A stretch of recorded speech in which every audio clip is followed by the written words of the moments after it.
Om Namaste. Welcome. Today I want to talk to you about the spiritual war within you. It's a topic that I've been really thinking and contemplating about as of late. How we see objects and we see differences when we look around. It's how we interpret the world. But if you pay close attention, you'll see that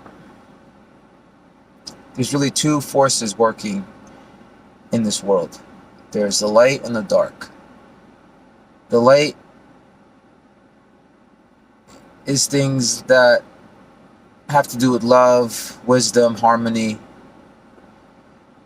peace, while the dark has to do with desire, a sense of not being enough, a sense of things needing to change, insecurities,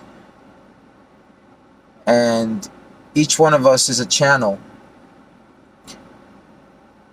And just like a TV, we can change the channel with a remote. Our thoughts are constantly shifting us between the two channels. A lot of us are on autopilot and we don't realize that the thoughts that are coming in are actually energy. It's actually a way that we are shifting ourselves between understanding and illusion. And to me, awakening is when you start becoming more aware of this and you start seeing how we might not have the ability to always control what thoughts come in.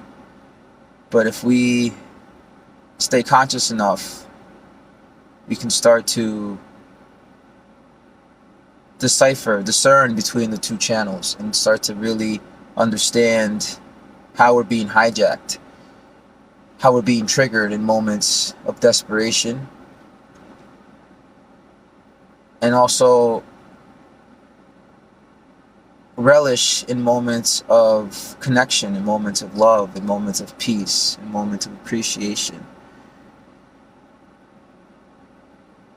And this is where it gets tricky, because we can't force ourselves to always be in a positive mood, but we can realize where we are in every moment, and by realizing it, we break free from this play of light and dark. We become empty, and we can still have stuff going on in our life. We can still have problems and moments of blessings, but it's kind of like when you watch a movie, you're so captivated by the story, if it's a good movie, and you can even relate and feel as if you are in the movie. But at any moment, you can snap yourself out of the dream reality that you're creating with the movie and realize that there's a neutrality, that there is not really anything happening to you. It's just something you're watching. Now imagine if we can live a life from a place where we see our world as a divine play, as a film, a play, a divine movie of sorts. And not only can we fully play the role of who we feel we are in this world, but also detach from the fears, from the anxieties that this persona that we call ourselves is feeling. The word person comes from the Greek word which means mask, and it's very interesting to me because we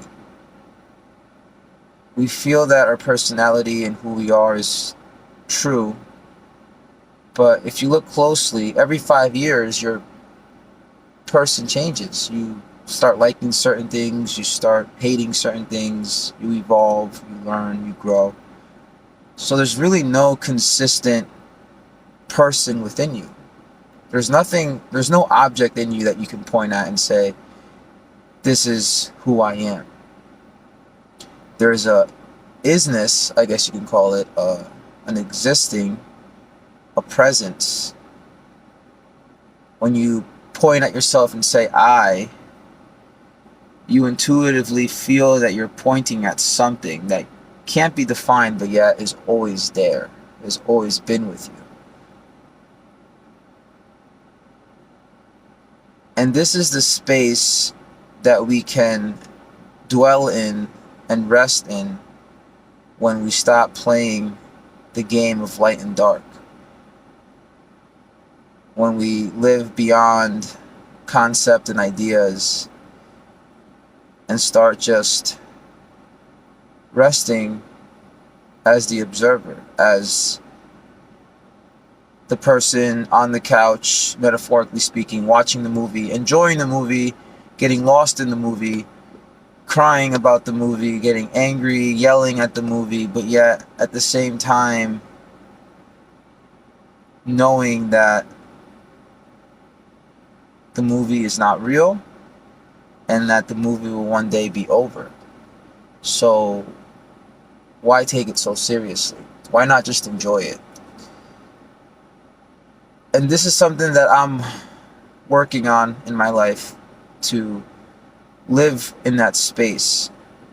It's easy to do when I'm at peace, but the real test is when I'm being tested by my loved ones, when I'm being judged by people or ridiculed, or even more subtly, when my own thinking is ridiculing me and judging me and making me feel less than, and making me feel like I need something to be whole. This is all just commentary. Like when you're watching a TV show and there's a commentator telling you what's happening in the show. I kind of see our ego as that, or even better, a sports announcer. One sports announcer might see the show or the game very differently than another sports announcer. Some might announce it in English, some might announce it in Spanish, and they might like one team more than the other, so the way they see the game might be very different, but yet the game is not affected by the announcing. The game is what the game is. And we're very similar to that. We each have an announcer in our mind that is announcing to us based on our insecurities, our strengths, our weaknesses. It's focusing on certain things that are happening in our day, whereas in another being, they might not have the same focuses, so they might look at things differently.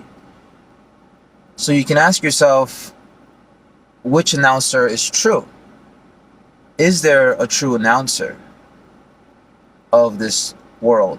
Is there a true perspective of this world? Or are we all privileged to have our own perspective? And that's the beauty of life. We all have a diverse point of view.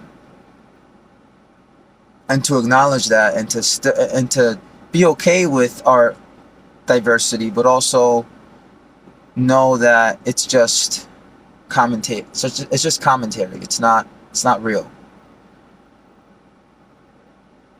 That the game, metaphorically speaking, the play that we call life, is the truth. And everything else that we do with what happens in the moment is a lie. And how can we stay with just seeing the raw truth and not get pulled by what we think we're seeing, or what we think we want, or what we think we should change? These are the kind of things that I think about when I'm driving to work and laying in my bed at night, because it brings me clarity. It makes me realize that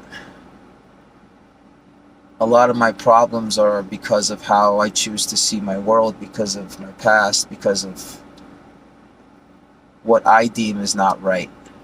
So I invite all of you to contemplate these things, because they can really help open you up to a new perspective, a wider seeing, where you're not brainwashed, you're not entranced by your fears so much. You enter emptiness or nirvana, or heaven on earth, or not samsara, moksha. There's so many different cultures that are pointing to the same idea of just purity, of just seeing divinity in all, seeing oneness in all, seeing God. You know, God is just, to me, entering that realm, that frequency of love, of everything not being split up because we're not commentating on it. So that's my rambling for today. I hope you guys enjoyed it. Much love to you all. Namaste. Peace.